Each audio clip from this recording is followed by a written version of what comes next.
I'm Dave Breakenridge, and this is Under the Dome. Albertans head to the polls in a little under 4 weeks.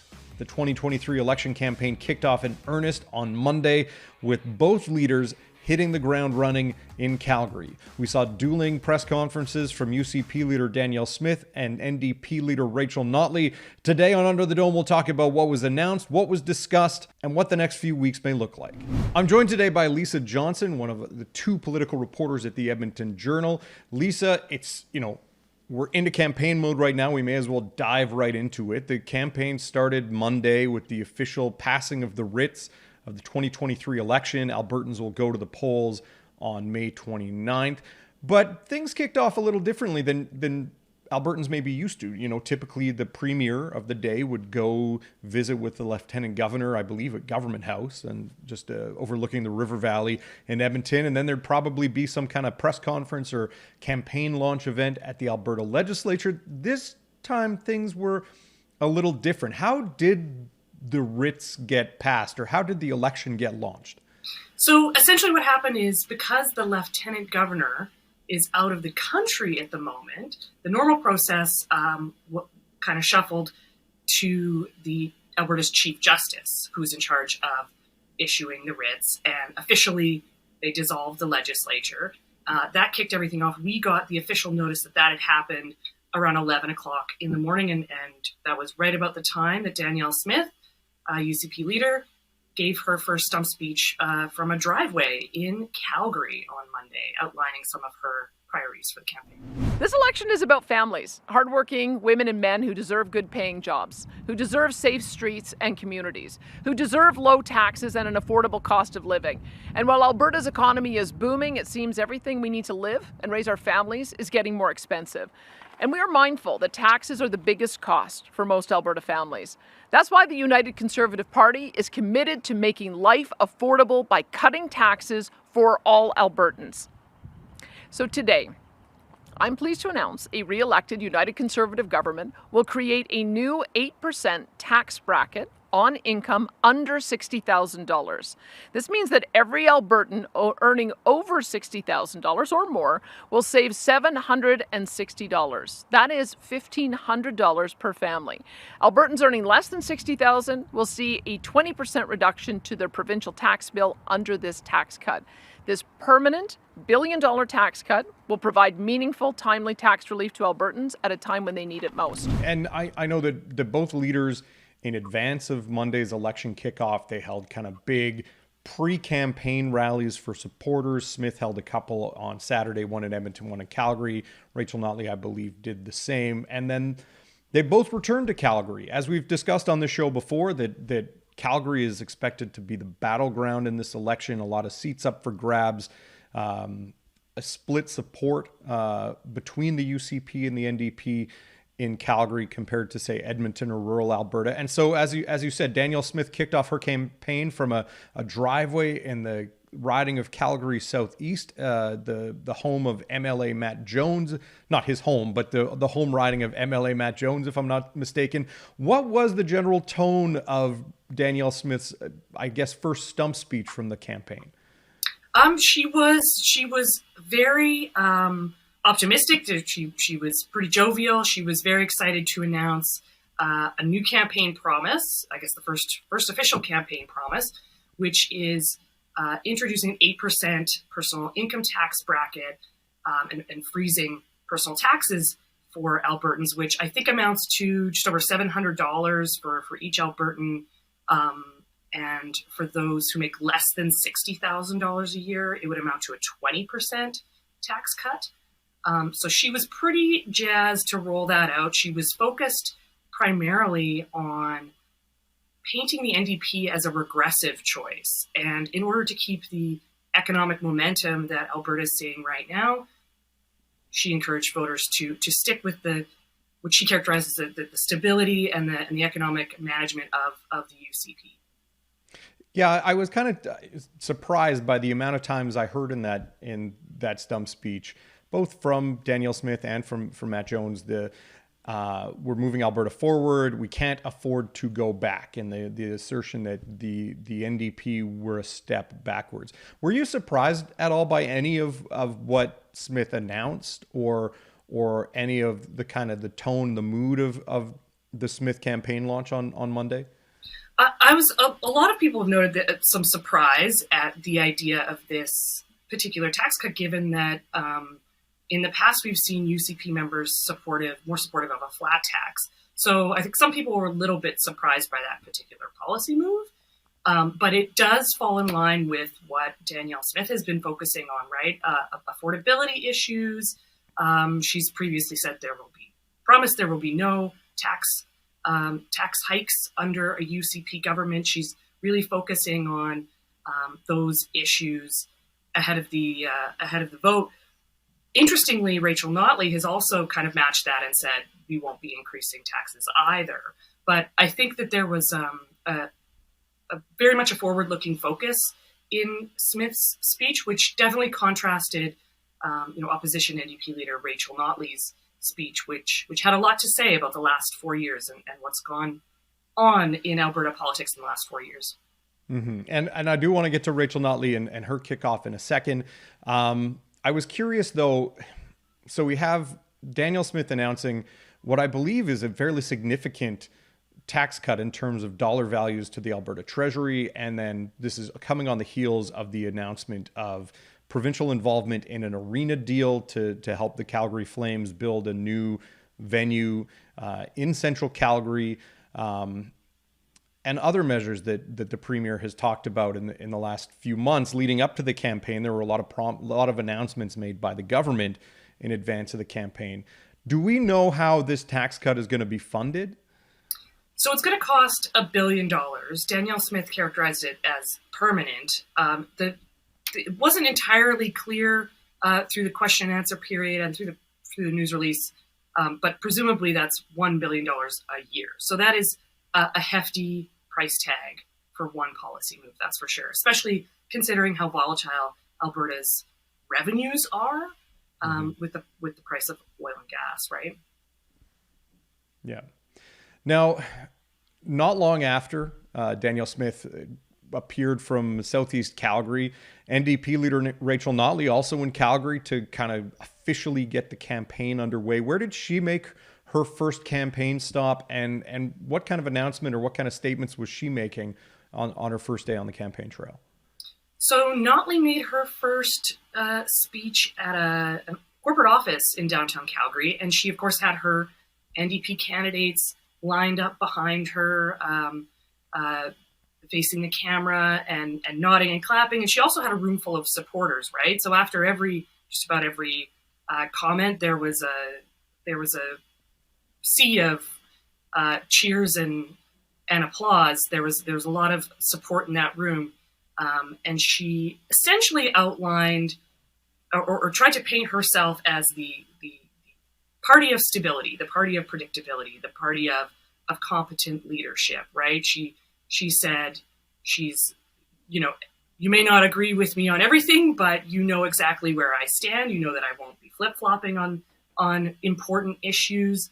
Obviously she referred to some of the instances where Danielle Smith has walked back or had to clarify her stance on certain issues. And of course, the big focus of Notley's speech was on healthcare. And she dove back into, multiple different instances over the last 4 years where the healthcare system has seen major challenges, continues to see a lot of challenges. And of course, the UCP have been touting their efforts to reduce wait times, EMS, ambulance wait times, surgical wait times in the ER. They're making incremental progress on that. But, a lot of what Rachel Notley did was focus on the things that I think would trigger a really strong emotional response, and people would remember how frustrated they were, for example, when they had to wait at an emergency room for 10 hours or something of the like. So she really focused on painting the NDP as the party that will keep healthcare public and won't privatize it. That's one of their kind of talking points, and won't rock the boat too much. And I'm asking Albertans, I'm asking them to choose a better future for this great province that we all love. Because, Alberta, you deserve better.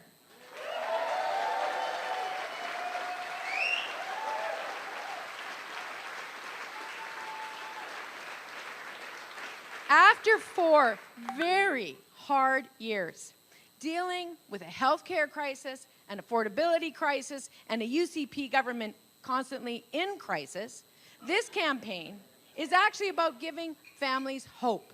Hope in a time where it's been so much harder to find. It is time for that hope. It is time for stability. It is time for common sense. And yes, it is also time for trusted leadership. Now, as you mentioned, the NDP campaign launch, or the campaign kickoff on Monday, surrounded by candidates, but also a room full of supporters. So you're getting quite boisterous reaction kind of after every answer. I will note that UCP leader Danielle Smith was flanked by her cohort of Calgary candidates, and they were also offering their applause after every answer. I know things are kind of commonplace on the campaign trail when you get, lots of people in a room to try and get a sense of support, or even the candidates behind their leader. What did you make of the two kickoffs? Like, how would you say they contrasted with one another? How were they similar? Are we anticipating very similar events where they're flanked by candidates? There's kind of loud cheering after every answer. I guess we get used to, between elections, of answers at press conferences aren't necessarily applause points, but these are kind of campaign days, and I guess I don't know about 4 weeks of campaign rallies as announcements. These two kind of launches were really high energy. They were yesterday. Today we saw a more standard or typical news conference from Rachel Notley and her candidates, along with a doctor, speaking on their healthcare pitches, and it was a lot along the lines of what we normally see day to day in a non-election times. They gave their pitch and took questions from reporters, and there wasn't a crowd of people kind of applauding around them.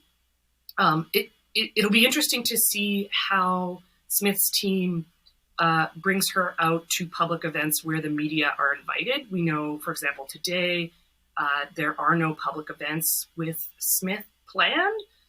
She does participate in, she was going to various events, and she promises to participate in a party-led virtual town hall throughout the campaign. So that basically involves taking friendly questions and speaking to supporters directly online. But it'll be interesting to see if she makes herself available to the media and to larger public events, right, with crowds like we saw yesterday.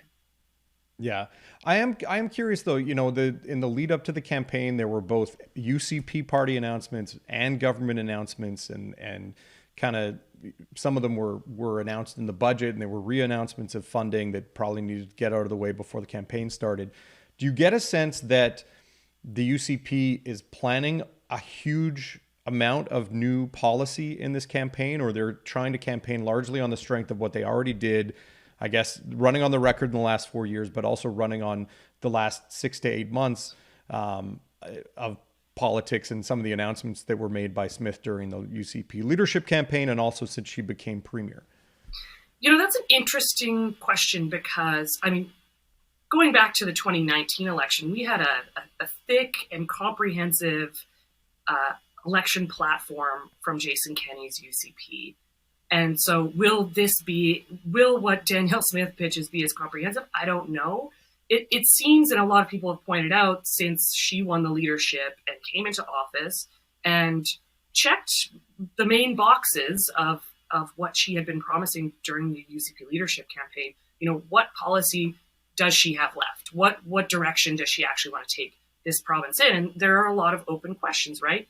She ran on a campaign to introduce the Alberta Sovereignty Act. That passed. She hasn't used it yet, but it did pass the legislature. She also ran on shaking up the leadership of Alberta Health Services. She's done that. She fired the board of AHS, replaced them with an administrator, Dr. John Cowell, to try to make some pretty rapid health reforms. So after that, though, like there weren't a whole lot of things she was running on during the UCP leadership campaign. Like even her campaign said, it was very tight, it was very focused, it was very minimal. So there are a lot of question marks, and I think that also opens up the door for the NDP to just keep asking the same questions. Keep raising the specter of a UCP government pulling Albertans' pension out of the Canadian pension plan, because we don't have a firm plan from the UCP on a lot of issues like that yet. Mm-hmm. Now, before we let you go for the day, I know you got a lot on your plate with the campaign in full swing. Was there anything else that stood out for you on day one of the campaign? Any questions that caught you by surprise? Any answers or comments from either leader, Notley or Smith, that really stood out for you? One question that was raised yesterday with UCP leader Smith was the question of her following through on her threat to sue the CBC. And of course, this is quite timely at this point in time, because this issue is also coming up today with the verdict expected in the Archer Pawlowski case out of a court in Lethbridge. That's expected this afternoon. So essentially, way back in January, after the CBC published a story alleging that Smith had directly contacted Crown prosecutors about criminal cases related to the Coutts border crossing to COVID-19, essentially charges. The premier at the time, Danielle Smith, said that they were baseless allegations and demanded a retraction from the CBC, which has not come. The CBC has not retracted or corrected its story or apologized, as Smith has called for. And earlier in April, she also sent a notice that she intended to move forward with a lawsuit if the CBC didn't take that action by Friday. So we didn't quite get clarity on Monday, but she was asked whether or not she followed through, or if she was going to follow through, and she dodged the question. She said she wanted to focus on the issues that are important to Albertans during this election campaign. Yeah, I'm curious whether that is an issue that will come up again for Smith during the campaign, or the fact that she's tried to, as you say, like sidestep it a little bit, say that she's going to just focus on the issues will suffice it for a lot of Albertans, as a lot of people are wondering about affordability in healthcare. And I know that's something the NDP is trying to focus a lot on, as is the UCP, given the healthcare guarantee leading up to the campaign, and as mentioned, the tax cut announcement on Monday morning. Busy weeks ahead for sure in Alberta politics, and I know that we'll be touching base as the campaign goes on. Lisa, thanks for your time. Thanks, Dave. That's it for another episode of Under the Dome. Don't forget you can find all past episodes at edmontonjournal.com/underthedome. I'm Dave Breakenridge. We'll see you next time.